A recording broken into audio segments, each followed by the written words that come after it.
Live update നമ്മുടെ ആദിലയും നൂറയും ഉണ്ടല്ലോ.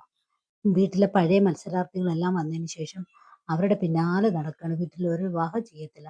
അപ്പൊ നമ്മുടെ അനീഷേട്ടൻ നിന്ന് നടന്ന് വിളിക്കുന്നുണ്ട്. പാത്രം കഴുകാനായിട്ട് വെസലിനകത്ത് വന്ന് ക്ലീൻ ചെയ്യാനായിട്ട് വിളിക്കുന്നുണ്ട്. ഈ രണ്ടെണ്ണവും പോകത്തില്ല. എനിക്ക് വയ്യ, എനിക്ക് വയറുവേദനയാണ്, ഒരാള് കാലുവേദന, കൈവേദന എന്ന് പറഞ്ഞിരിക്കുന്നു. അറിയാമല്ലോ, പൊതുവെ ആദിലയ്ക്ക് ഒരു സ്വഭാവമുണ്ട്, ജോലി ചെയ്യാൻ ഭയങ്കര മടിയാണ്. ഇവർ രണ്ടുപേരും ആണെങ്കിൽ ശൈത്യയുടെ പിന്നാലെ നടക്കുകയാണ്. ശൈത്യയും പിന്നെ റെന ഫാത്തിമയും വന്നിട്ടുണ്ട്. അപ്പം ആതിരയും നൂറയും കരുതുന്നു ഇവർക്ക് പുറത്ത് നല്ല സപ്പോർട്ട് ഉണ്ടെന്നാണ് ഇവർ രണ്ടുപേരും കരുതിയിരിക്കുന്നത്. അപ്പം വീട്ടിൽ വന്നതിന് ശേഷം അനുമോളോട് എല്ലാവരും പ്രതികരിച്ച് സംസാരിക്കില്ല.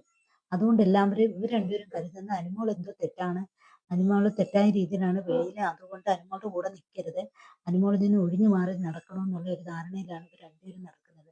സത്യം പറയാമല്ലോ, ഇവർ രണ്ടുപേരും അവസരം മുതലാക്കുന്ന ആൾക്കാരായി ആദിലയും നൂറയും. രണ്ടെണ്ണം ആണെങ്കിൽ കാര്യം സാധിക്കാൻ മാത്രം ആരുടെയും പിന്നാലെ നടക്കും.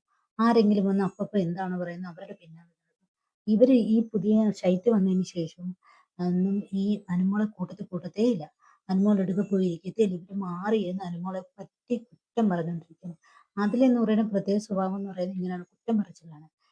എന്തെങ്കിലും കാര്യം ഉണ്ടെങ്കിൽ മാറിയിരുന്ന് കുറ്റം പറഞ്ഞകളെ ഇവർ രണ്ടുപേരും. അനുമോൾ അങ്ങനെയൊന്നുമില്ല. അനുമോൾ എന്തെങ്കിലും പറയാനുണ്ടെങ്കിൽ അത് ഓപ്പണായിട്ട് നേരിട്ട് എന്ന് പറഞ്ഞിരിക്കും. അത് ഏത് വ്യക്തിയെടുക്കുകയാണെങ്കിലും പുള്ളിക്കാരിക്ക് പറയാനുള്ളത് തുറന്നു പറഞ്ഞിരിക്കും. അപ്പൊ ഈ കൂട്ടുകാരെന്ന രീതിയിൽ ഈ ആതിരയും നൂറയാണെങ്കിൽ അനുമോളെയൊക്കെ വെറുതെ കൊണ്ടു നടക്കുകയാണ്. അനുമോൾക്ക് അതറിയാം അവരുടെ സ്വഭാവം എന്ന് പറയുന്നത്.